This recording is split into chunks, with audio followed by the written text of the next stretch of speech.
नमस्कार। कार्यक्रम राजनीतिक उत्तरदायित्वमा यहाँहरु सम्पूर्णमा हार्दिक स्वागत गर्दछु। म हेमराज भट्ट। हामी यस कार्यक्रममा राजनीतिक उत्तरदायित्व विभिन्न राजनीतिक क्षेत्रमा प्रवेश गरेका राजनीतिक दलका नेताहरूदेखि सामाजिक व्यक्तित्वहरूसँग उहाँहरूसँग यो उत्तरदायित्वको विषयमा कुराकानी गर्दै आइरहेका छौं। आज यस क्रममा हामीसँग एकजना त्यस्ता व्यक्ति हुनुहुन्छ, विगत लामो समयदेखि यहाँहरुकै चिरपरिचित अनुहार पनि हुनुहुन्छ। उहाँ लामो समयदेखि सामाजिक कार्यमा सक्रिय हुँदै यति बेला पार्टीको एउटा वरिष्ठ पदमा रहेर आफ्नो मोमेन्टलाई अगाडि बढाउँदै हुनुहुन्छ। विगत 27 वर्षदेखि सामाजिक कार्यमा निरन्तरता दिँदै हिन्दू स्वयंसेवक सङ्घ, सतमार्ग अभियानको राष्ट्रिय महासचिव, राष्ट्रिय धर्मजागरण अभियानको प्रमुख तथा हरिहरनाथ मुक्तिनाथ सांस्कृतिक यात्राको नेपाल प्रमुख यो सामाजिक कार्यमा उहाँको अग्रसर सँगसँगै यति बेला नेपाल जनता पार्टीको वरिष्ठ उपाध्यक्ष हुनुहुन्छ। उहाँ वरिष्ठ उपाध्यक्षको रूपमा उहाँले कार्यभार सम्हालिरहँदाखेरि आजको यो पछिल्लो राजनीतिक घटनाक्रम र उहाँले गरेका विगतका कार्यहरू र उहाँले के भनिरहनु भएको छ भने अब तेस्रो विचारधाराका रूपमा हामी अगाडि बढिरहेका छौं भनिरहँदाखेरि यो किन आवश्यकता पर्यो? तेस्रो विचारधाराका रूपमा किन नेपाल जनता पार्टीले यसको अगुवाई गर्नु पुग्यो? आज हामी यी र यावत विषयमा कुराकानी गर्नेछौँ, जसका लागि हामीसँग हुनुहुन्छ नेपाल जनता पार्टीका वरिष्ठ उपाध्यक्ष खेमनाथ आचार्य। आउनुहोस्, ढिलो नगरिकन म उहाँलाई कार्यक्रममा स्वागत गर्न चाहन्छु। सर, यहाँलाई स्वागत छ कार्यक्रम। धन्यवाद भट्टजी। आरामै हुनुहुन्छ? एकदम राम्रो छ। सुरुमा त सर मैले अब ब्याकग्राउन्डमा भने यहाँको सामाजिक कार्य भनौँ न। हजुर सर। विगत 27 वर्षदेखि र 72 सालमा यहाँले 17 दिनको जुन लामो आमरण अनसन पनि थाल्नुभयो। हजुर सर। त्यो बेला पनि यहाँलाई अझ नजिकबाट मान्छेहरूले चिन्ने मौका पनि पाएका थिए। हजुर हजुर। अब यो सामाजिक कार्यमा अगाडि बढिरहँदाखेरि पछिल्लो समय केमा चाहिँ व्यस्त हुनुहुन्छ अहिले? धन्यवाद भट्टजी। हामी लामो समयसम्म सामाजिक क्षेत्रमा समाजसँग जोडिएर काम गऱ्यौँ र अहिले तत्काल चाहिँ हामी अब सामाजिक रूपमा जुन ढङ्गले हामीले काम गऱ्यौँ, तर अब चाहिँ यो देशमा चाहिँ जति पनि समस्याहरू आए त्यो चाहिँ राजनीतिक कारणले आए। त्यस कारणले अब त्यो राजनीतिको कारणले चाहिँ जुन समस्याहरू आए त्यसलाई सल्भ गर्नको निम्ति राजनीति ढङ्गबाटै अगाडि बढ्नुपर्छ भन्ने जुन निर्णय हामीले आन्तरिक रूपमा गरिसकेपछि हामी अहिले राजनीति रूपमा अगाडि बढ्ने निर्णय गरेर नेपाल जनता पार्टीको बटम लाइन पोलिटिकल पार्टीलाई अगाडि सारेर हामी अगाडि बढेका छौँ। अब यसको निकास राजनीतिबाट नै हुन्छ भन्ने लाग्यो? हजुर हजुर सर। अब जस्तो सामाजिक रूपमा त तपाईँहरूले एउटा राम्रो एजेन्डा पनि उठाउँदै अगाडि बढिरहनु भएको छ। खासमा त तपाईँहरूले हिन्दू राष्ट्र नै पहिलो तपाईँहरूको एजेन्डा देखिन्छ। हजुर। र त्यो सामाजिक रूपमा अगाडि बढिरहँदा किन फेरि राजनीतिबाट नै सम्भव देख्नुभयो? सामाजिक रूपमा त्यसको कुनै असर भएन? हजुर, यस्तो छ, समाज त काहीँ न काहीँ नेपालको जुन परम्परा, जुन हामीले हिन्दू राष्ट्र भन्यौँ, त्यो संस्कृति परम्पराभित्रै आज पनि जोडिएको छ। तर यो चिजलाई गिजोल्ने काम र बिथोल्ने काम भनेको राजनीति पाटोबाटै भएको हुनाले यसलाई अब निवारण पनि, यसको निकास पनि राजनीति ढङ्गबाटै हुन्छ भन्ने ढङ्गले हामीले राजनीति सुरु गरे। अब तपाईँहरूले मैले अघि पनि भने तेस्रो विचारधाराका रूपमा हामी अगाडि बढिरहेका छौँ पनि भन्नुभयो। यो तेस्रो विचारधारा चाहिँ किन आउनु पर्यो? यो के हो खासमा खुलस्त पारिदिनुहोस् त। अब यो विचारधारा तेस्रो चाहिँ होइन, यो विचारधारा पहिलो नै हो, नेपालको आफ्नो विचारधारा हो। तर तेस्रो किन भनियो भन्दाखेरि दुईटा विचारधाराले चाहिँ विगत 70-80 वर्षदेखि यो देशमा चाहिँ राजनीति गर्छन्। एउटा समाजवादी धार जो काङ्ग्रेसले प्रतिनिधित्व गर्छ, एउटा साम्यवादी धार जो कम्युनिस्टहरूले प्रतिनिधित्व गर्छन्। तर तेस्रो विचारधारा, जो विचारधारा नेपालको परम्परा, संस्कृति, हाम्रो जनजीविका, जीवन पद्धतिसँग मेल खान्थ्यो, त्यो विचारधारा चाहिँ आज काहीँ न काहीँ छोपिएको छ, जसलाई हामी एकात्म मानव दर्शन सांस्कृतिक राष्ट्रवाद भन्छौँ। त्यो विचारधारा हाम्रो विचारधारा, त्यो विचारधारालाई लिएर जसको जुन चाहिँ नेपाली परम्परा र संस्कृतिसँग पनि मेल खान्छ, त्यो विचारधारालाई हामीले अब समाजमा प्रत्यक्ष रूपमा राजनीति रूपमा लिएर अगाडि आउँदैछौँ। अब तपाईँहरूको एजेन्डा अघि पनि कुरा गर्दा हिन्दू राष्ट्रलाई चाहिँ तपाईँले अगाडि सार्नु भएको छ। अब यति बेला राप्रपा भनौँ न, जसले विगतदेखि नै राष्ट्र संस्था र हिन्दू राष्ट्रको एजेन्डा बोक्दै आएको थियो, र तपाईँहरूमा र राप्रपाकै बाटोमा हो तपाईँहरू? त्यसो भन्न अलिक नमिल्ला, किन भन्दाखेरि राप्रपाहरूले उठाएको विषय उहाँहरूको विषय हो, त्यो हामीले टिक्का टिप्पणी गरिरहने विषय भएन।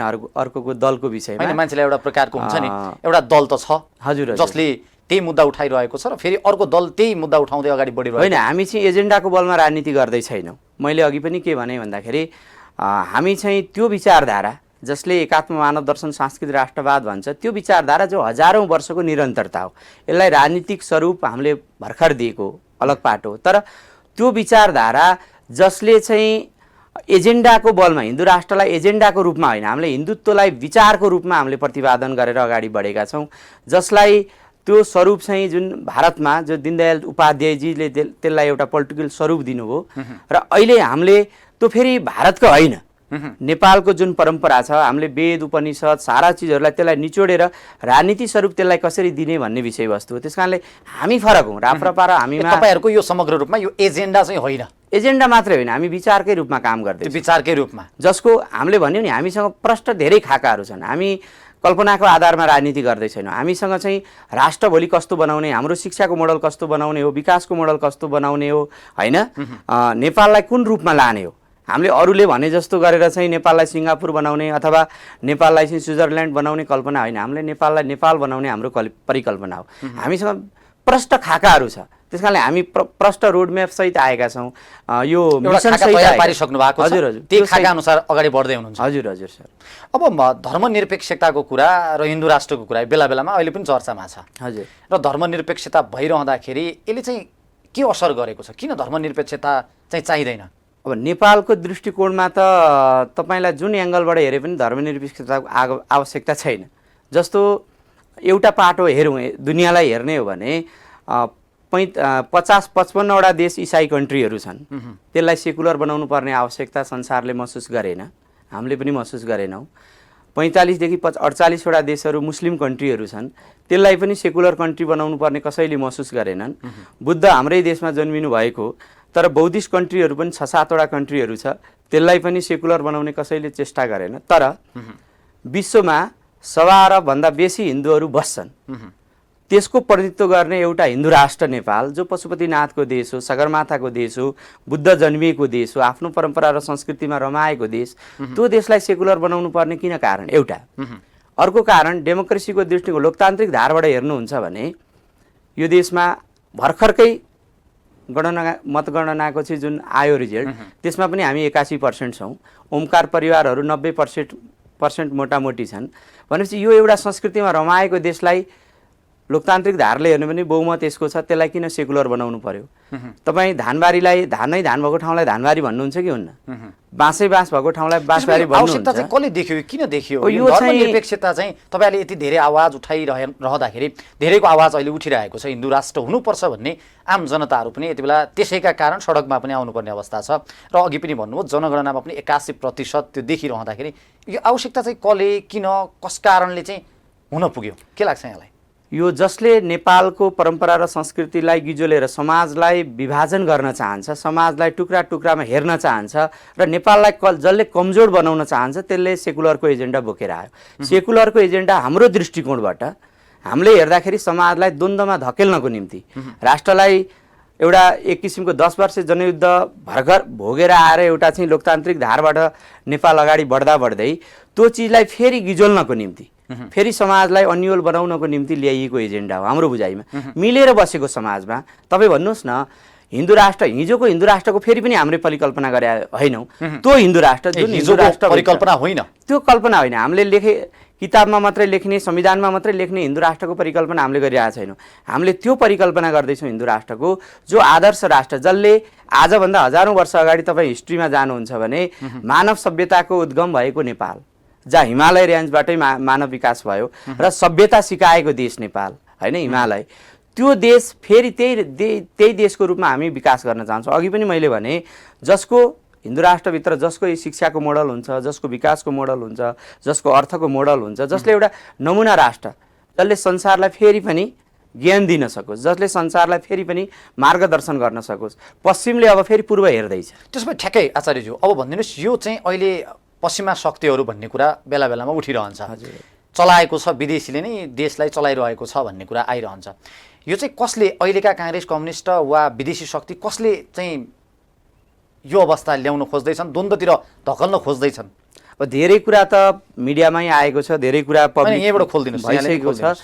तर विषय के हो भने तपाईँ हामीले के बुझ्न आवश्यक छ भन्नुहुन्छ भने दुईटा महाशक्तिहरू छिमेकीहरू हाम्रा एकापट्टि एउटा जनसङ्ख्याको हिसाबले हेर्नुहुन्छ भने पनि विश्वकै भूगोलको बढी हिसाबले जनसङ्ख्या हेर्नुभएको भएको। है। एकातिर चाइना छ, एकातिर भारत छ।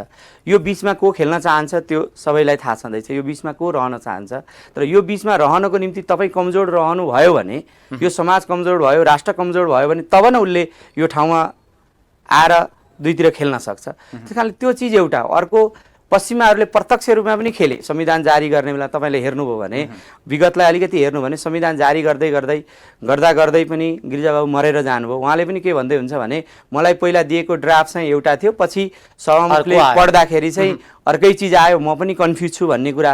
त्यस कारणले कसले खेलेको छ यहाँ भन्ने चिजहरू, धेरै चिजहरू देखिएको पनि छ। र भोलि चाहिँ जनताले त अब हामीले भन्दा धेरै चिज जनताले बुझि पनि सकेका छन्। त्यसो भए अब जस्तो दुईटा शक्तिशाली देशहरूको बिचमा हामी छौँ। हजुर। र हामी भइरहँदाखेरि अहिले धर्मनिरपेक्षताको कारणले अहिले सबै चुप लागेको अवस्था देखिन्छ। र अब भोलि हिन्दू राष्ट्र यदि कायम गरिएको अवस्था त्यो आयो भने फेरि यो त रणभूमि जस्तै बनिँदैन नेपाललाई चाहिँ? मलाई त्यो किन लाग्दैन भन्नुहुन्छ भने, जति बेला हिन्दू राष्ट्र थियो त्यही बेला जामे मस्जिद बन्ने हो। नेपालमा हिन्दू राष्ट्र हुँदा हिन्दुत्व के हो? हामी हिन्दू राष्ट्र भनेको त अर्कोलाई दबाउनको निम्ति होइन, अर्कोलाई मार्गदर्शन गर्नको निम्ति, अर्कोलाई संरक्षण गर्नको निम्ति हो। आज तपाईँले जुन द्वन्द्वको कुरा गर्दै हुनुहुन्छ, 81% आज पनि हिन्दू छ, यो जाग्यो भने 10% 2% मान्छेहरूलाई पेल्दैन। त्यस कारणले द्वन्द्व सेकुलर भयो भने हुन्छ। अन्य देशहरूले पनि त्यसमा खेल्न सक्छन् भन्ने, भोलि हामी आपसमा मिलेको जो 81% अहिले पनि मिलेर बसेको, यो समाजलाई पनि भड्काउनेतिर चाहिँ सक्रिय हुँदैनन् भन्ने होइन। हिन्दू राष्ट्र भयो भने त्यो हुँदैन। हेर्नुहोस्, हिन्दू राष्ट्र भएन भने आज भड्काउने किन प्रयास गरिदिँदैछ? अस्ति नै मात्रै पनि मैले एउटा चिज तपाईँहरूले पनि मिडियामा छ्यापछ्याप्ती आयो, तपाईँको यहाँको कान्तिपुर पेपरहरूले पनि छाप्यो। अमेरिकाको पार्लियामेन्ट जस्तो ठाउँमा चाहिँ विदेशीहरूलाई, यहाँको दुई देश बिचको छिमेकीहरूलाई आरोप लगाएर चाहिँ यहाँ चाहिँ जस्तो अल्पसङ्ख्यकहरूलाई चाहिँ दबाउने काम गर्यो, यो ढङ्गको एउटा न्युजहरू आउने काम गर्यो। यो आन्तरिक रूपमा विदेशीहरूले बोल्नुपर्ने आवश्यकता छैन। जस्तो अघि मैले हिन्दू राष्ट्रको जब कुरा गर्दै गर्दा म एउटा चिज जोड्न के चाहन्छु भन्नुहुन्छ भने, नेपाल जब हामी संविधान जारी गर्दैछौँ भने, संविधानलाई कार्यान्वयनमा लाँदैछौँ भने, संविधान त त्यो चिज होला नि जसले समाजलाई जोड्दछ। कानुन भनेको समाजलाई जोड्नको निम्ति हामीले कानुन ल्याउने होला। भन्दाखेरि समाजमा के त्यस्तो तत्त्व छ जसले चाहिँ राष्ट्रलाई जोड्छ भनेर हेर्नुपर्ने विषय पनि होला। जस्तो हिजो विगतलाई अलिकति कोट्याउने हो भने हामीले चाहौँ अथवा नचाह्यौँ, तर राज संस्था एकताको सूत्रको रूपमा हिजोको पञ्चायतकालीन अवस्थामा अथवा चाहिँ 62-63को मुभमेन्टभन्दा अगाडि राज संस्थालाई एकताको रूपमा चाहिँ मान्ने परम्परा थियो। आज हामी जनताको बलिदानबाट, परिवर्तनको उसबाट हामी गणतन्त्रमा आइसक्यौँ। भन्दाखेरि अब त्यस्तो के तत्त्व छ जसले राष्ट्रलाई जोड्छ भन्दा हामीले पाउँछौँ के भन्नुहुन्छ भने, जस्तो म उदाहरणै दिएर भन्छु हजुरलाई, गढीमाई जो तराईमा हामी गढीमाई भन्छौँ, धेरै बलि हुन्छ भन्छौँ, चर्चामा आउँछ। त्यो गढीमाईको मूल पुजारी थारू हो। त्यो थारू पुजारी हुँदाहुँदै त्यहाँ चाहिँ तपाईँ चाहिँ कुनै पहाडेले, कुनै छेत्रीले, कुनै ब्राह्मणले, कुनै जातिले गएर पूजा गर्दाखेरि यो चाहिँ थारू पुजारी रहेछ, म यहाँ पूजा गर्दिनँ भनेर चाहिँ विद्रोह गरेको सुन्नु भएको छैन? त्यस्तै यो मनोकामनाको मूल पुजारी को हो त भन्दाखेरि मगर हो। त्यहाँ मगर पुजारी हुँदाहुँदै त्यहाँ चाहिँ मगर पुजारी रहेछ, म चाहिँ यहाँ चाहिँ पूजा गर्दिनँ भनेर कसैले भनेको आजसम्म छैन। मुक्तिनाथ अलिक माथि जानु भने त्यहाँ चाहिँ मूल पुजारी आनी हुन्छ, भोटे जातिको महिला, त्यो पनि आनी पुजारी हुन्छन्। यहाँ चाहिँ महिला पुजारी रहेछ अथवा भोटेको छोरी पुजारी रहेछ, हामी पूजा गर्दैनौँ भनेर विद्रोह गरेको हामीले पाएका छौँ, छैन।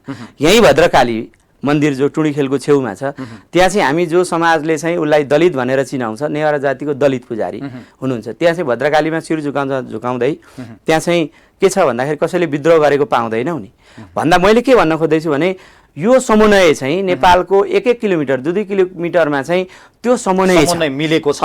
समाजलाई जोड्ने परम्परा हो, त्यो संस्कृति, त्यो संस्कृतिको हिन्दू संस्कृति हो। र त्यो हिन्दू संस्कृति कहिले मात्रै जीवित रहन्छ, सुरक्षित रहन्छ हिन्दू राष्ट्र रह्यो भने मात्रै। भन्दाखेरि त्यसैले समाजलाई जोड्दो रहेछ नि त। आज क्षेत्री, बाहुन र पूर्वेली र पश्चिमेली, तराई र मधेस, पहाड र हिमाल भनेर जुन विभाजित पारेछ राजनीतिले, त्यो चिजलाई फेरि निकास दिने हो भने त्यही एकताको सूत्रले मात्रै राष्ट्रलाई जोड्छ, जो संस्कृति हो, जो हिन्दू राष्ट्रभित्र मात्रै सुरक्षित। नभए यो हस्तक्षेप बाहिरबाट चाहिँ यो हुने देखिन्न। त्यो हामीले हाम्रा पोलिटिकल पार्टी, राजनीतिक दलहरू बुझ्नु पर्यो।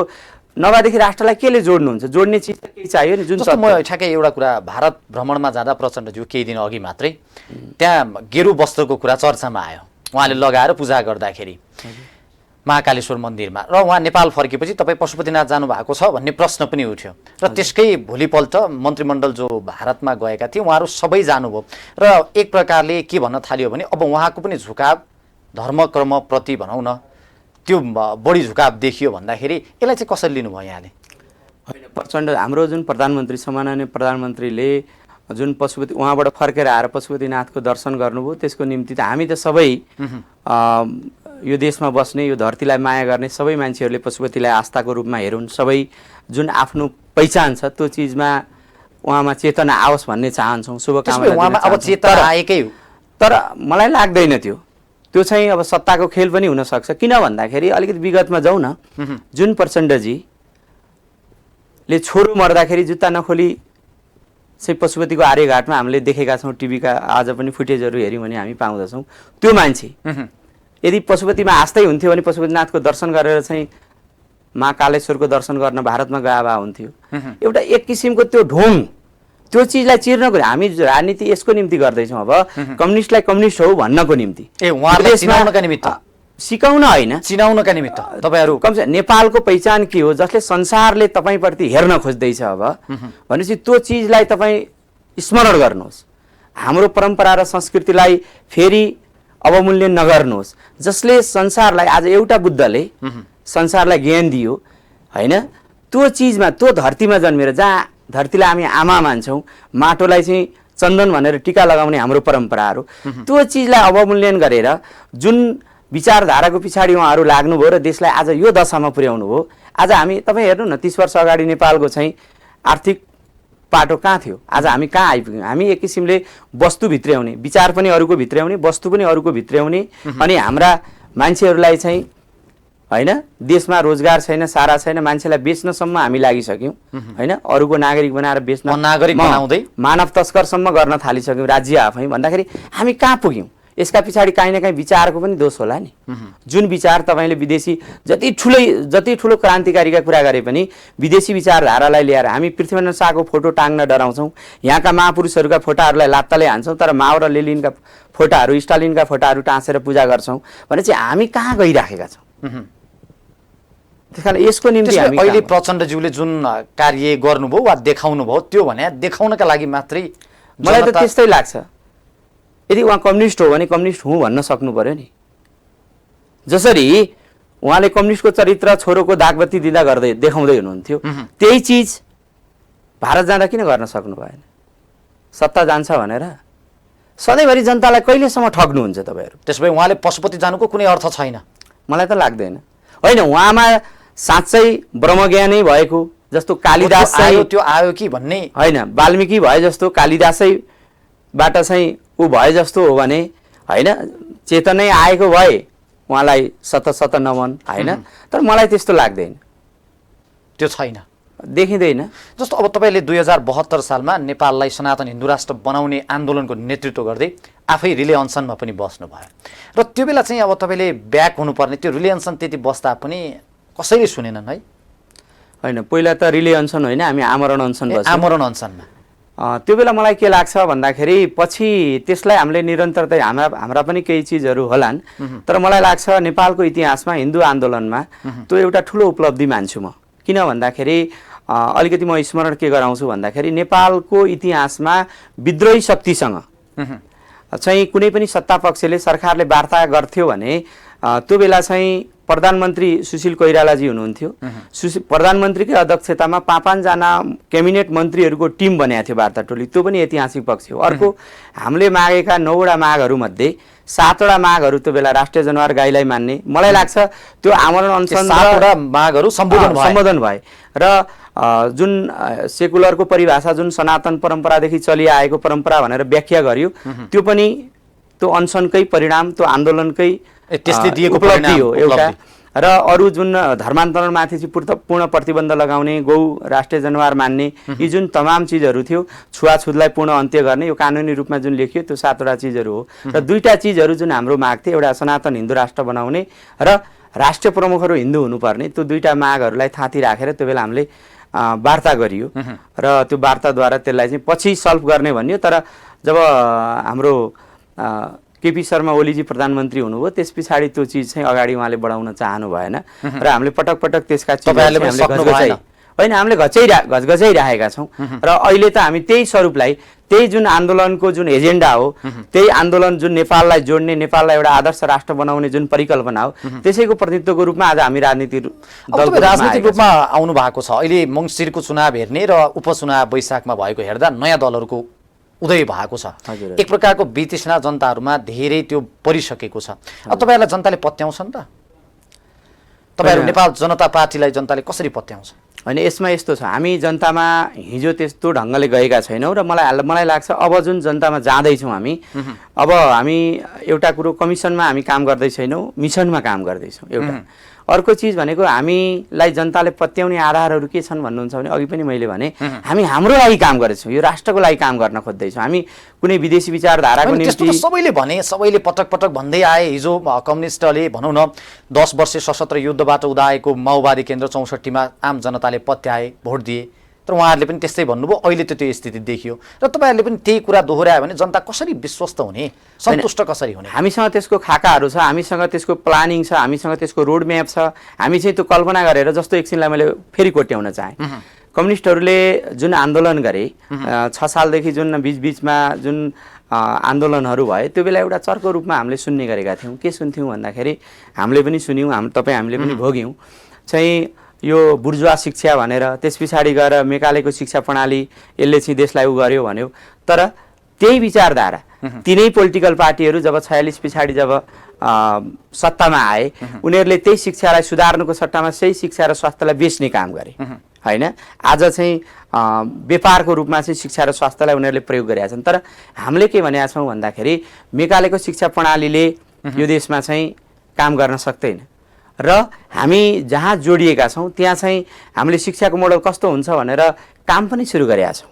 त्यो रोड म्याप बनाइसक्यो, हामीसँग त्यो छ। हामी कल्पनामा काम गर्दैनौँ, हामी चाहिँ प्रष्ट भिजनसहित त्यो समय अनुसार हामी त्यसलाई चाहिँ सार्वजनिक गर्छौँ। तर र केही चिजहरू हामी कार्यान्वयन पनि गर्दैछौँ। त्यस कारणले गर्दाखेरि हामी चाहिँ मिसनसहित, योजनासहित आएका छौँ। जनतालाई हामीले ठिकसँग बुझायौँ भने बहुत छिटो र हामीले 10 वर्ष जुन योजना बनाएका छौँ 2/3 बहुमतसम्म पुग्ने गरेको, त्यस कारण हामी प्रष्ट 10 वर्षभित्रमा 2/3 बहुमतसहित आउने तपाईँहरूको योजना छ, योजनासहित हामी आएका छौँ। तपाईँहरूले स्थानीय तहमा पनि केही ठाउँमा जित्नु पनि भयो, उम्मेदवार पनि उठाउनु भयो। हजुर हजुर, स्थानीय तह। अनि अब यो आम निर्वाचनमा तपाईँहरूको उम्मेदवार निर्वाचनमा होमिनु भयो कि भएन? हामी लोकल इलेक्सनमा चुनाव लडायौँ र त्यसमा केही ठाउँहरूमा हामीले वडा अध्यक्षहरू जितेका छौँ, टिमै जितेका छौँ र केही गाउँपालिका नगरपालिकाहरूमा दोस्रो पोजिसन आएको छ। जस्तो तपाईँको चाहिँ कोटीमाई गाउँपालिकामा जम्मा 200, हाम्रो मेयरले चाहिँ जम्मा 245 भोटले मात्रै चुनाव हार्नु भएको छ होइन।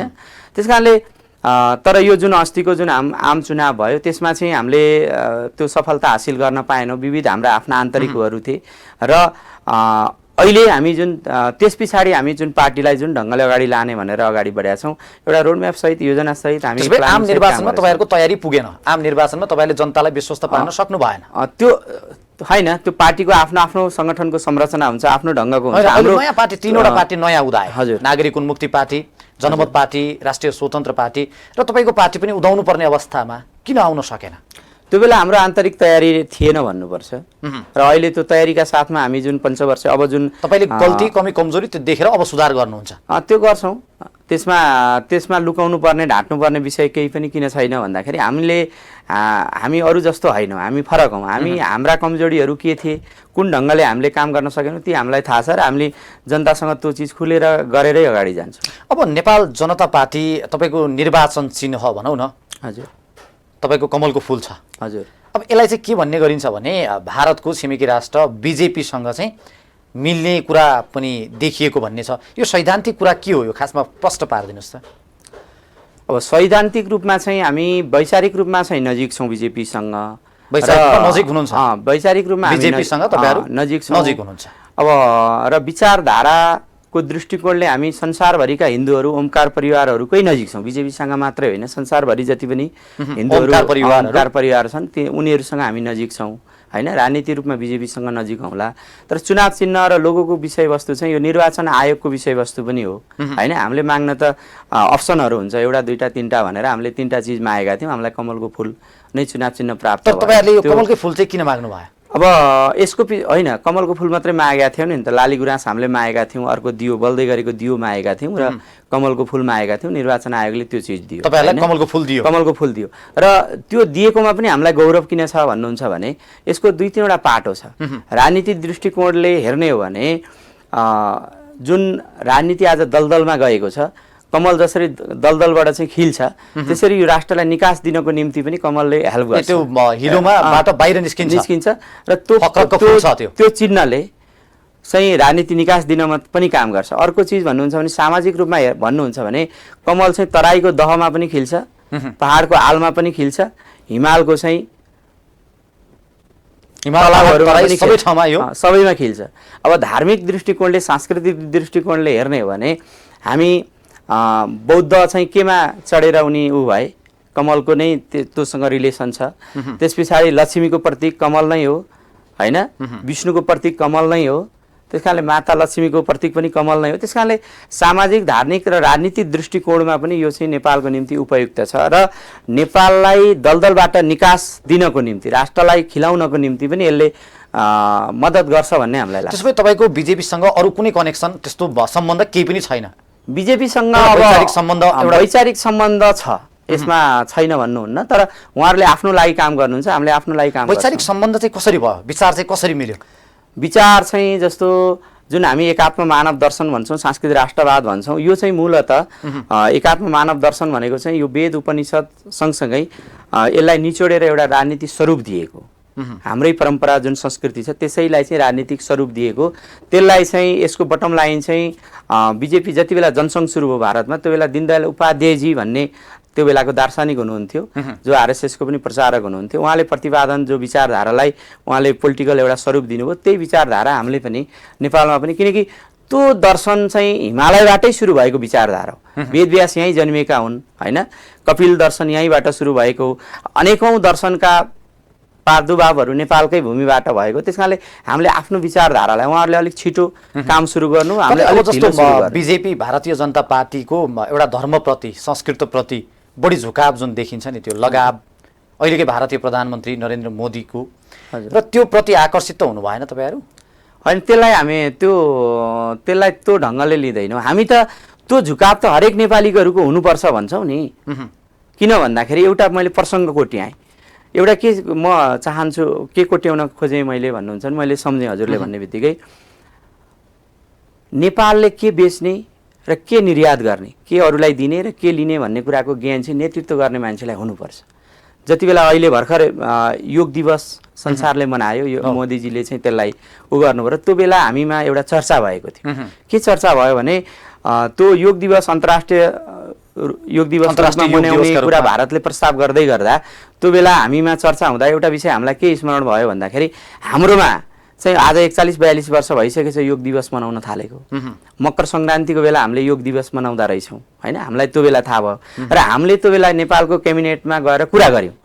यसलाई चाहिँ भारतसँग हामीले प्रस्ताव गरौँ, मोदीजीसँग प्रस्ताव गराउँ, सरकारले प्रतिनिधित्व गरोस् कि हामी चाहिँ 35 वर्षदेखि यो देशमा योग दिवस चाहिँ मकर सङ्क्रान्तिलाई हामीले मनाइरहेछौँ। मकर सङ्क्रान्ति अत्यन्तै उपयुक्त दिन पनि हो, त्यसको विविध पाटोहरू छ, विज्ञानको पाटो छ, धार्मिक पाटो छ, सांस्कृतिक पाटो छ, सामाजिक पाटो छ। त्यस कारण यसलाई अन्तर्राष्ट्रिय रूपमा मनाउँ प्रस्ताव गरौँ, त्यसैलाई प्रस्ताव उहाँहरूले लानुहुन्छ र यसलाई चाहिँ मनाउँ भनेर हामीले प्रस्ताव गऱ्यौँ। नेपाल सरकारले त्यो बेला चासो गरेन। अन्तिममा हामीले यो पनि भन्यौँ, तपाईँहरू सक्नुहुन्न भने हामी संवाद गर्छौँ, यसलाई गरौँ भन्यौँ। तर त्यस पछाडि सरकार यति मौन रह्यो। मैले योसम्म भने, हामीले योसम्म भन्यौँ, म छु, जीवित छु, त्यसका फुटेजहरू आवश्यकता पर्यो भने हामी भोलि सार्वजनिक गर्छौँ। र हामीले के भन्यौँ भने हामी नेपालका नागरिकहरूलाई, हाम्रा नागरिकहरूलाई आज साउदी र कतारमा इँटा बेच्न पठाइरहेका छौँ, इँटा बोक्नलाई पठाइरहेका छौँ, सिमेन्टका बोराहरू बोक्न पठाइरहेका छौँ। कमसेकम यो चिज हामीले पास गऱ्यौँ भने चाहिँ योग टिचरको रूपमा 6 महिना 1 वर्ष ट्रेनिङ दिएर हामी चाहिँ एउटा टिचरको रूपमा पठाउने काम गरौँ न। वर्षको चाहिँ 50,000, 1 लाख, 2 लाख मान्छेहरू युवाहरू पठाउन सक्छौँ। आखिरी अरूको देशमै जाने हो भने पनि लेबर होइन, टिचर बनाएर पठाउने काम गरौँ न, यसले ठुलो हेल्प गर्छ, संसार योगमय भएको छ भनेर शुद्ध हामीले प्रस्ताव गऱ्यौँ। तर त्यस कारणले त्यो काम गर्ने चेष्टा र चेतना हुनु पर्यो नि त नेतृत्व गर्ने ठाउँमा। त्यस कारण त्यो चेतनै छैन, अहिलेको नेतृत्वकर्तामा चेतनै छैन। चेतना त्यो नेगेटिभ चेतना, जो नेपाललाई दास बनाउने चेतना पनि त्यो युज गर्न चाहँदैन होला, ऊ कसैको रूपमा काम गर्छ। त्यो त देखियो नि त, हामी त पटक पटक भनेका छौँ। ए बाबा अहिले तपाईँ हेर्नु न, यो देशमा भित्रिनुपर्ने के हो, प्रविधि भित्रिनुपर्ने हो। यो देशमा भित्रिनुपर्ने के हो भन्दाखेरि दर्शन होइन, प्रविधि भित्रिनुपर्ने हो। यो देशमा चाहिँ तपाईँको अर्थ भित्रिनुपर्ने हो। आज हेर्नु प्रविधि भित्रिँदैन यो देशमा। तपाईँ पैसा कुनै फ्याक्ट्री खोल्नु हामी धान दिवस मनाइरहेका छौँ। हामी अहिले त नाटक हो नि। तपाईँ भएको का साथ धान दिवस मनाइरहँदाखेरि हामी धान भित्र्याउनु पर्ने अवस्था। धान चाहिँ दिवस यो त कस्तो नाटक भन्नुहुन्छ भने आजभन्दा 30 वर्ष अगाडि हेर्नुहुन्छ भने तपाईँ म त 5 थरमा जन्मिएको मान्छे, तर पनि अलिक सानै उमेरमा तराईमा आयौँ, झापामा आयौँ। तर त्यो बेला मलाई के थाहा छ भन्दाखेरि हाम्रोबाट चाहिँ भारतमा चामल दाल चामल हामी पठाउँथ्यौँ। आज हेर्नुहोस् हाम्रोमा दाल चामल आएन भने तपाईँ हामी भोकै हुन्छौँ। आज ब्रस शुद्ध उसले पठाएन भने दाँत मोल्न पनि हामी भारतले एक दिन मात्रै नाकाबन्दी हाकार छ भन्दाखेरि हामीले के गर्यौँ भन्दाखेरि आज यो उपलब्धिमा के गर्यौँ भन्नुहुन्छ भने प्लटिङको नाममा होइन, अन्धधुन्ध कसैको डिजाइन हो कि नेपाललाई परजीवी बनाउनको निम्ति खण्ड बनाउने, खण्डहर बनाउने, भएको जमिन पनि बाँझो बनाउने, प्लटिङ गर्ने, घर कहाँ बनाउने, खेती कहाँ गर्ने, यो मिसन हुनु पर्दैन। यहाँका विज्ञ जनशक्ति यहाँ बस्न नदिने अनि विज्ञहरू सब विदेश पठाइदिने। अनि यहाँ को बस्ने भन्दाखेरि तपाईँ हेर्नु होला बडा खतरनाक चिज के हुँदैछ भन्दाखेरि आज नागरिकता विधेयकको मात्रै मान्छेहरूले विरोध गर्छ, तर एउटा खतरनाक ढङ्गको रणनीति के भन्दैछ हरेक क्षेत्रबाट भन्दाखेरि यो देशमा कोही पनि बस्न नमिल्ने। तपाईँ हाम्रा छोराछोरीलाई पनि हामीले विदेश पठाउनु पर्ने। अनि यहाँको ओरिजिनल मान्छेहरू चाहे तराईको होस् चाहे पहाडको होस् त्यो चाहिँ बिस्तारै 15-20 वर्ष पछाडि सबै विदेशी नै। अनि यहाँ को आउँछ भन्दाखेरि अरू मान्छे आउँछ, जमिन ओगट्छ।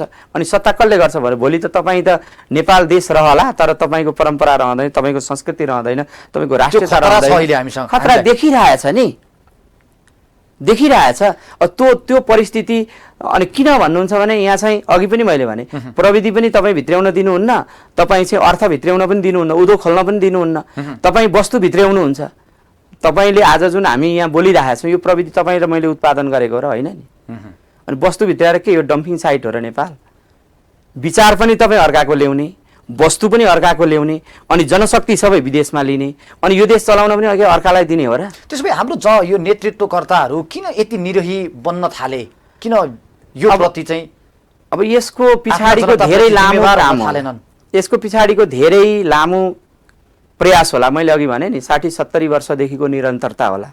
यहाँ चाहिँ तपाईँलाई मलाई अलिकति यो किन होला भन्ने कुरामा म किन जान्छु भन्दा नेपाल यो देश हो, यो स्थिर सरकार बन्दैन, 6-6 महिनामा सरकार परिवर्तन, यो त उनीहरूले चाहेकै यही हो, हलाउने गिराउने। यो त तपाईँ उनीहरूले चाहेकै हो नि। तपाईँ कानुनै यस्तो बनाइदियो, तपाईँ समाजलाई द्वन्द्वमा धकेल्नको निम्ति भाइ र छोरा बिचमा लडाइँ होस्, बाबु छोरा बिचमा लडाइँ होस्, छिमेकीमा लडाइँ होस्, त्यसको निम्ति कानुन ल्याएको छ। कानुन समन्वय गर्नको निम्ति कहाँ ल्याएको छ र? समन्वय गर्नको निम्ति कानुन ल्याएकै देखिँदैन। अर्को चिज कानुन फेरि तपाईँले हाम्रो कानुन कसले बनाइदियो भन्नुहुन्छ भने जो मान्छे उपल्लो वर्गको मान्छे जो यो देशमा बस्नु नै छैन, यो देशमा पोलिटिकल रूपमा गएका मान्छेहरूका पनि कोही तपाईँ हेर्नुहोस् इतिहास पल्टाएर कसैको छोरा अमेरिकामा छ, कसैको छोरा अमेरिकामा छ, कसैको इङ्ल्यान्डमा छ, कसैको अस्ट्रेलियामा छ, कर्मचारी तन्त्रको मान्छेहरूको पनि सबै फ्यामिली उहाँ छ। ऊ त यहाँको पैसा कसरी हुन्छ त्यहाँ लगेर घर बनाएर उहाँ गएर सिफ्ट हुन चाहन्छ, बस्न चाहन्छ।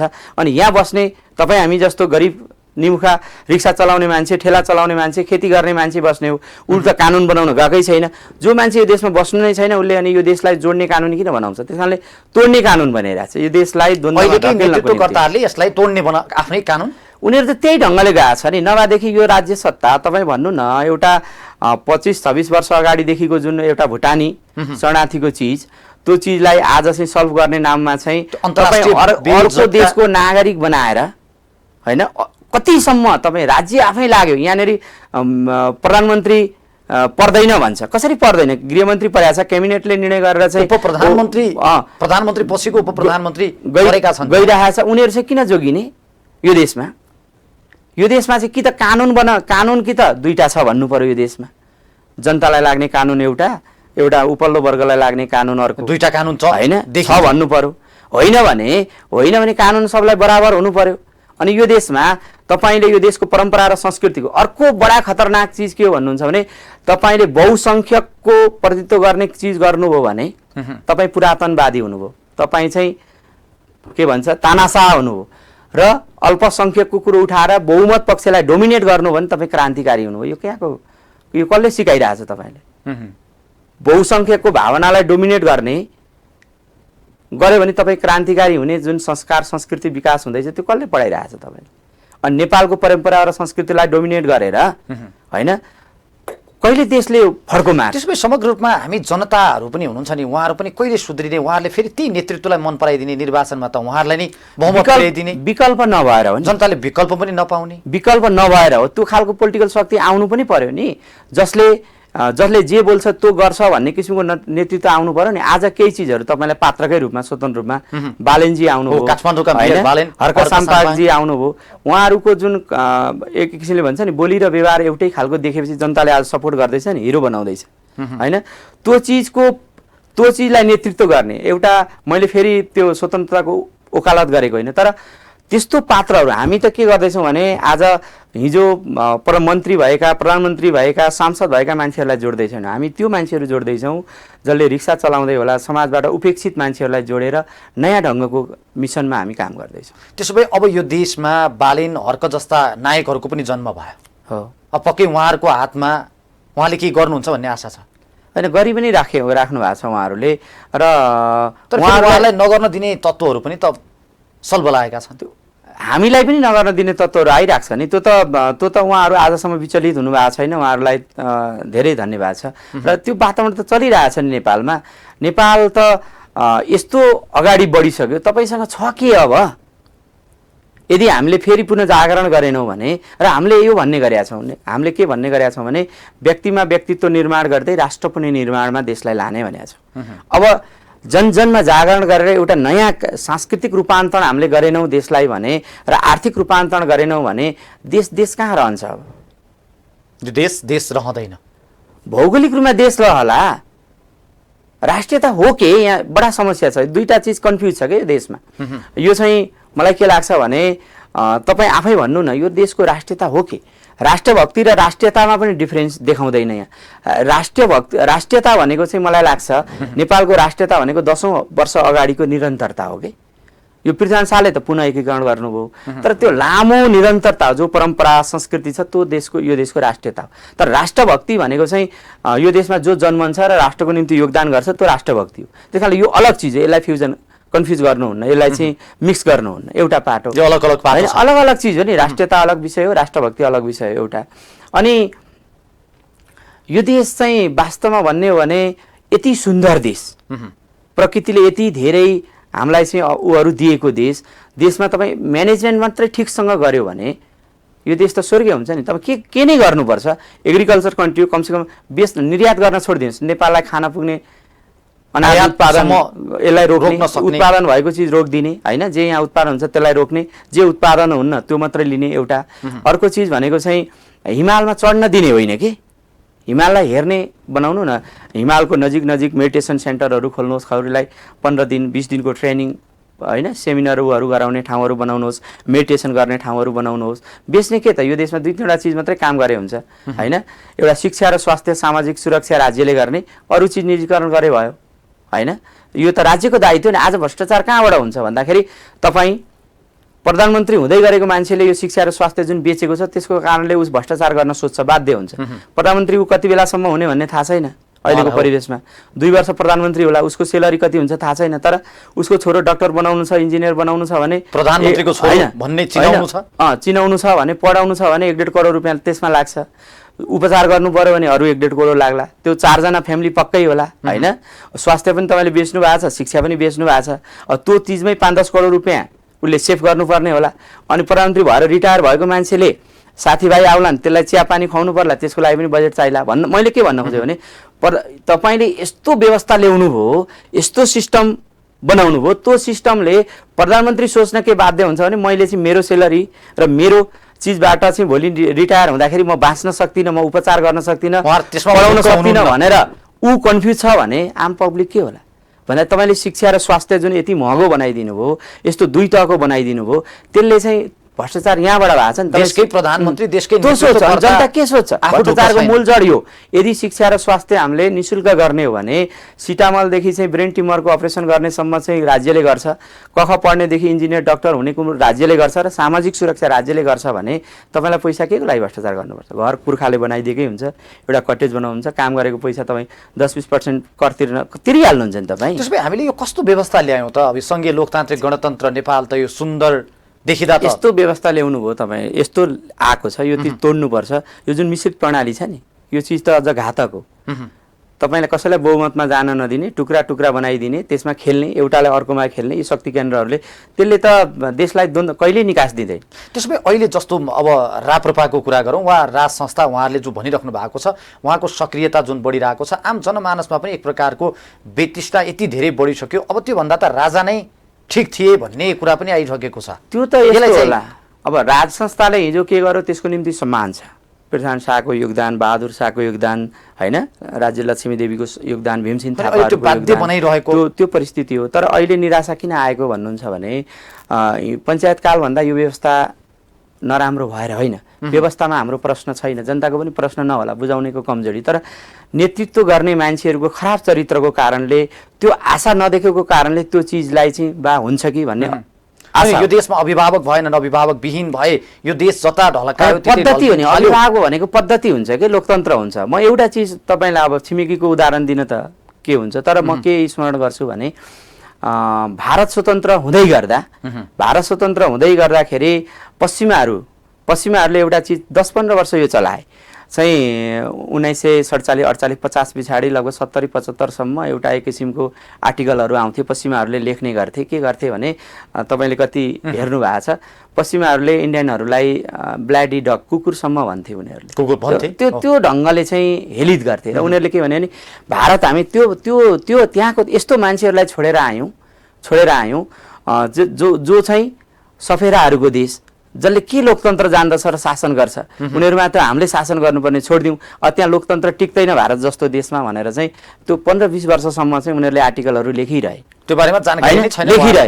तर मैले त्यो अटलजीको भाषण सुन्दै गर्थेँ, उनले के भन्थे उनी बित्नुभन्दा अगाडि, र त्यो भन्दै गरेका पश्चिमाहरू आज भारतको लोकतन्त्रलाई हेरेर सिक्नुपर्छ, होइन, सबैभन्दा विशाल लोकतान्त्रिक पद्धति भएको देश, होइन भनेर आज उनीहरू त्यही चिज फेरि देख्न थाल्दैछन्। यसको मैले के भन्न खोजेको भने जहाँ लोकतन्त्र रहन्छ, लोकतन्त्रलाई संस्थागत गरिन्छ, त्यो चिज पद्धतिको विकास भइसकेपछि त्यसले एउटा चाहिँ आज मोदी जस्तो चिया बेच्ने जस्तो मान्छे चाहिँ प्रधानमन्त्री भयो नि भनेपछि भोलि त्यो लोकतन्त्र रह्यो भने के हुन्छ, तानाशाहको विकल्प लोकतन्त्रको विकल्प तानाशाह होइन के, लोकतन्त्र नै हो, पात्र खराब होलान्, त्यो चिजलाई फाल्नुपर्छ जनताले। तर लोकतन्त्रको विकल्प तानाशाह खोज्न खोजेर राप्रपाले के गरेको मलाई थाहा भएन, तर लोकतन्त्रको विकल्प तानाशाह हुँदैन। लोकतन्त्र रह्यो भने लोकतन्त्रको विकल्प छैन, लोकतन्त्रको विकल्प चाहिँ एक दलले आउला, कम्युनिस्ट तानाशाह आउला, अथवा चाहिँ कुनै राजा महाराजाको शासन आउला भन्ने हामी कल्पना गर्छौँ। तर हिजोभन्दा त आज पनि त्यही प्रवृत्ति त्यही देखिन्छ नि। त्यो त भोलि चाहिँ लोकतन्त्र रह्यो भने त भोलि यो निकास निस्किहाल्छ नि। बालेन जस्ता स्वतन्त्र मान्छे आउला, भोलि पोलिटिकल पार्टी त्यो खालको हामी पनि कल्पना गर्दैछौँ, होइन, त्यो सही नेतृत्व गर्ने मान्छेहरू पोलिटिकल पार्टी खडा होला, जसले राष्ट्रलाई माया गर्ने पोलिटिकल पार्टी खडा होला, जनताको जनजीविकाका कुराहरू लिएर अगाडि बढ्ला, विकास समृद्धिको कुराहरू जाला, होइन। हाम्रो केपी ओलीजीले पूर्व प्रधानमन्त्रीले भने जस्तै समृद्ध नेपाली, सुखी नेपाली भन्ने कुराहरू व्यवहारिक रूपमा बोकेर आउने नेतृत्व आउला। त्यस कारणले लोकतन्त्रको विकल्प चाहिँ राज संस्था खोज्नुहुन्न, त्यो जसले खोज्छ त्यो चाहिँ फेरि उज्यालोबाट अँध्यारोतिर जाने हो र त्यो होइन। त्यसो भए उहाँहरू अँध्यारोतर्फ मलाई त्यस्तै लाग्छ। अर्को चिज यस्तो हुन्छ, हिजोको कुरालाई लिएर फेरि जोड्नु हुने, हिजोको एउटा काल थियो, एउटा परिस्थिति थियो, संसार चाहिँ साना साना राज्यहरू एकीकरण गरेर हुने बेला थियो, होइन, त्यति बेला शासकहरू जन्मिने बेला थियो, त्यति बेला होइन युद्धद्वारै राज्यहरू जोडिन्थे। त्यो बेला पृथ्वीनारायण शाहले जुन योगदान गर्नुभयो त्यो हामीले कल्पना गर्न सक्दैनौँ। पृथ्वीनारायण शाहलाई बिर्सेर नेपालको परिकल्पना हामी गर्न सक्दैनौँ। बहादुर शाहहरूलाई, शाहवंशको हिजोको योगदानलाई बिर्सेर हामीले त्यसलाई फेरि गर्न सक्दैनौँ, त्यो अलग पाटो, ऐतिहासिक पाटो। तर अब चाहिँ आधुनिक ढङ्गले, लोकतान्त्रिक ढङ्गले हामीले चाहिँ नेपाललाई अगाडि बढाउनु पर्छ, एउटा पाटो। अर्को पाटो के हुन्छ भने पश्चिमाहरूले बडा विचित्रसँग के खेल्छ भने तपाईँले संसारलाई पश्चिमतिर विगत 200 वर्ष अगाडि फर्किनु भने भूगोल त तिनै छन्, तर त्यहाँको संस्कृति र राज्यहरू पनि अलग अलग, राज्यका नामहरू पनि परिवर्तन भएका देख्नु भएको हो।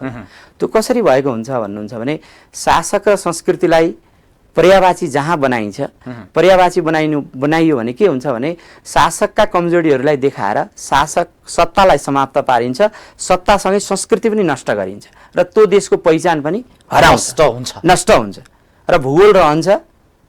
इजरायलीहरूले त्यो हुन दिएनन् र आज इजरायल छ, उनीहरू बाहिर बसेर पनि नेपालमा पनि त्यही प्रयास गरियो। नेपालमा के गरियो भने शासक र संस्कृतिलाई जुन पर्यायवाची बनाउने विगत 60-70 वर्षदेखि काम गरियो, त्यो लामो प्लानिङ हो। शासक आफ्नो कारणले आउँछ जान्छ। संस्कृति म उदाहरणै दिन्छु तपाईँलाई।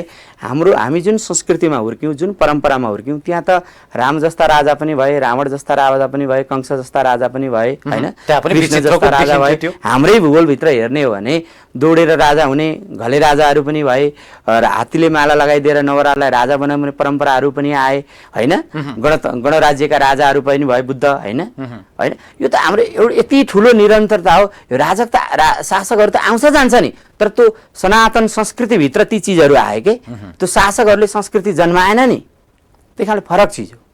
जस्तो अघि यहाँले राष्ट्र र राष्ट्रियता र राष्ट्रभक्तको कुरा पनि जोड्नु भएको थियो, त्यो फरक पाटोकाई।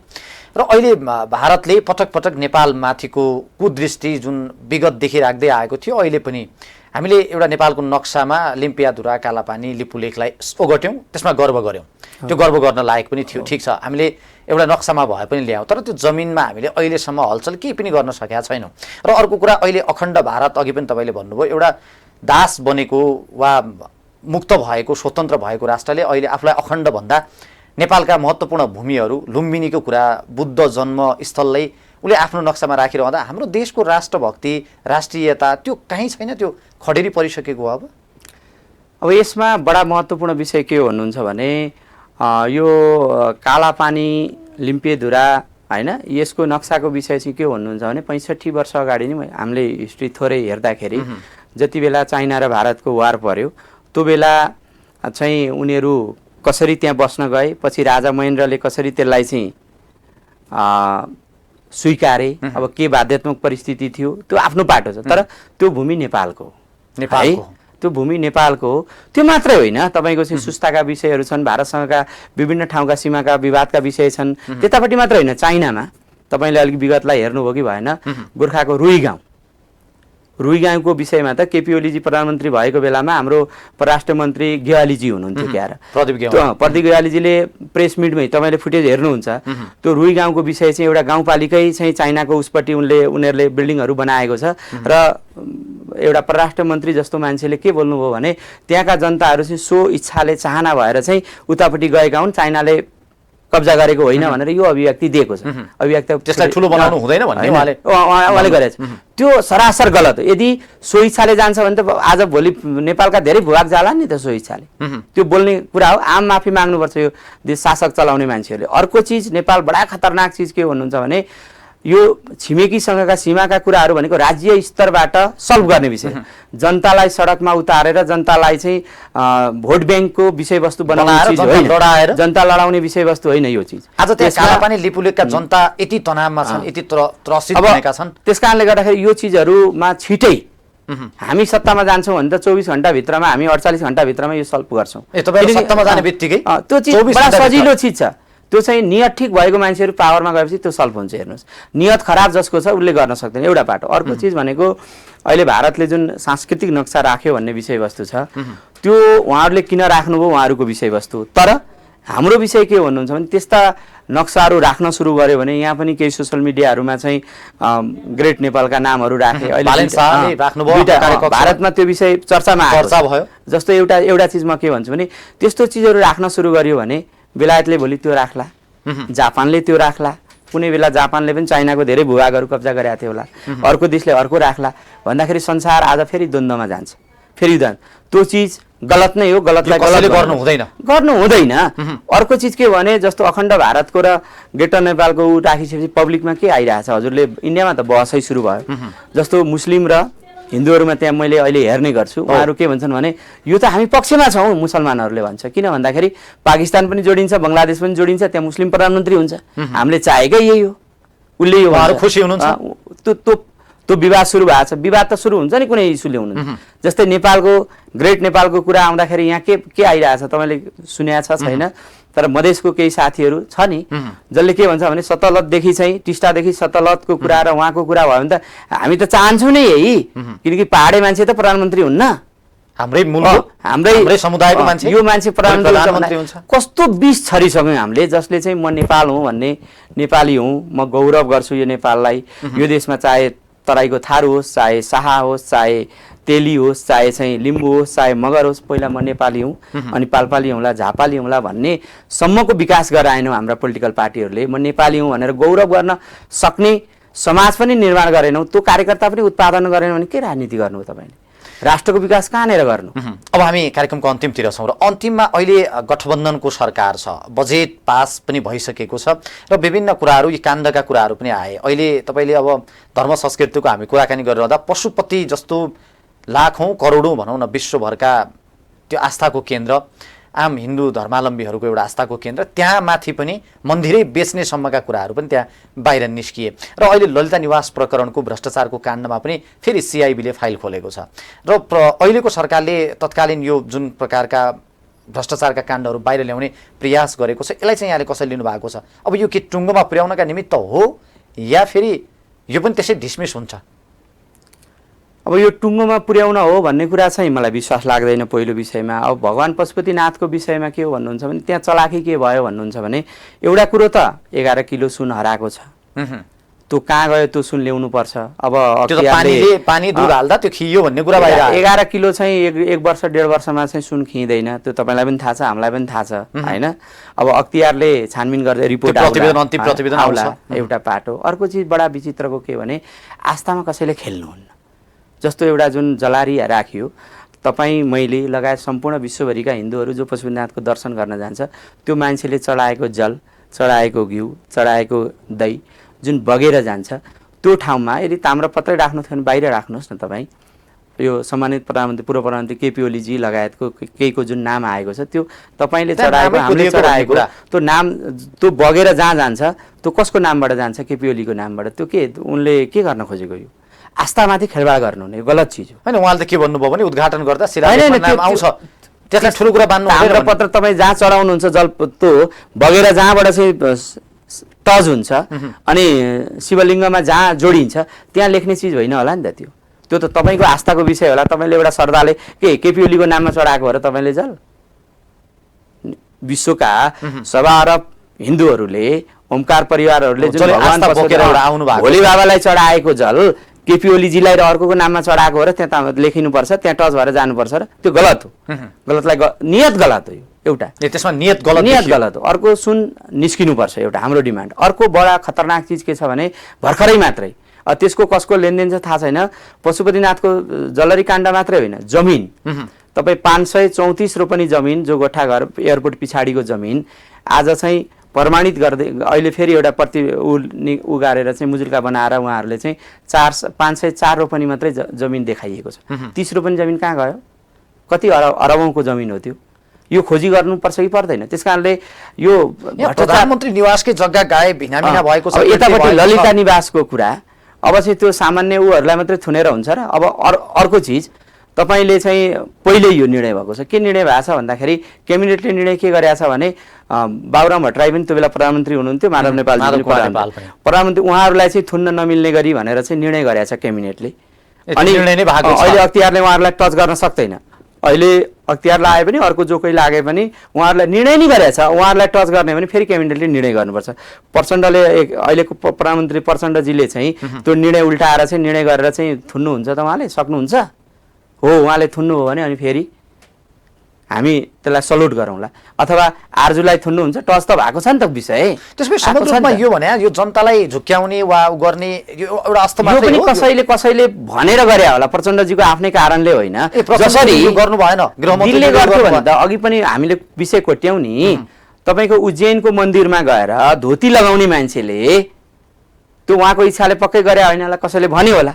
अनि पशुपतिनाथमा छोरालाई दाह संस्कार गर्दा चाहिँ जुत्ता नखोली गर्छ? गर्दैन नि त। अनि पशुपतिनाथको दर्शन गर्नलाई त उहाँले फेरि गेरु वस्त्र लगाएर जानु भएन यहाँ त होइन। यसपटक त म कसैको प्रभावमा नपरि यो सरकार ढलोस्, म तर मतलब छैन, तर काम चाहिँ गर्छु मैले गरेको, अब यो कसैको प्रभावमा होइन भन्ने कुरा भन्नुभएको। उहाँको बोली र व्यवहारमा भोलि देखिन्छ के हुन्छ भन्ने कुरा, तर मलाई त विश्वास लाग्दैन। हस्, अब हामी कार्यक्रमको अन्तिममा छौँ। जाँदा जाँदै के भन्न चाहनुहुन्छ? पहिला त तपाईँलाई टिभी टुडे लगायत हेमराजी हजुरलाई पनि धेरै धेरै धन्यवाद दिन चाहन्छु। र अन्तिममा म यो भन्न चाहन्छु नेपाली जनताहरूलाई कि कहिलेसम्म हामीले विचार पनि आयातित होइन वस्तु पनि आयातित, प्रविधि पनि आयातित, हामी प्रविधि पनि नभित्र्याउने, कहिलेसम्म यो देशलाई डम्पिङ साइटको रूपमा उपयोग गर्ने। कमसे अब हामी जागौँ, अब हामी जागौँ र घर घरबाट चाहिँ जागौँ र कमसेकम हाम्रा छोराछोरीलाई हाम्रै भूमिमा हाम्रै घरमा बस्न सक्ने वातावरण सिर्जना गराउँ। त्यो नेतृत्वको हामी खोजी गरौँ र भन्न चाहन्छु। अर्को चिज भनेको कहिलेसम्म रोएर बस्ने, भिडियो कल गरेर होइन, कहिलेसम्म रुने अनि रोने। अर्को चिज भनेको बाउको लास यहाँ हुन्छ अनि भिडियो कलमा उहाँबाट चाहिँ हुन्छ क्रिया गरिदिने मान्छे अर्कै हुन्छ। त्यो बाटोबाट कहिले मुक्त गर्ने यो देशलाई त्यो चाहिँ पीडाबाट। त्यस कारण अब हामी जाग्ने बेला आयो। त्यस कारणले अरू म केही भन्न चाहन्छु, अब सोच्नुपर्ने बेला, सोचौँ एकचोटि, चिन्तन गरौँ, यति भन्न चाहन्छु। कार्यक्रममा आइदिनु भयो, आफ्नो अमूल्य समय दिनुभयो, यहाँलाई धेरै धेरै धन्यवाद। धन्यवाद, हजुरलाई पनि धेरै धेरै धन्यवाद। आदरणीय दर्शकबिन, आजको कार्यक्रम राजनैतिक उत्तरदायित्वमा हामीसँग हुनुहुन्थ्यो नेपाल जनता पार्टीका वरिष्ठ उपाध्यक्ष तथा वरिष्ठ समाजसेवी पनि हुनुहुन्छ उहाँ खेमनाथ आचार्य। उहाँसँग समसामयिक राजनैतिक घटनाक्रमका विषयवस्तुमा रहेर आज हामीले कुराकानी गरेका छौँ। यो सँगै आजलाई कार्यक्रम राजनैतिक उत्तरदायित्वको निर्धारित समय यहीँ सकिन्छ। हामी सबै बिदा चाहन्छौँ। नमस्कार।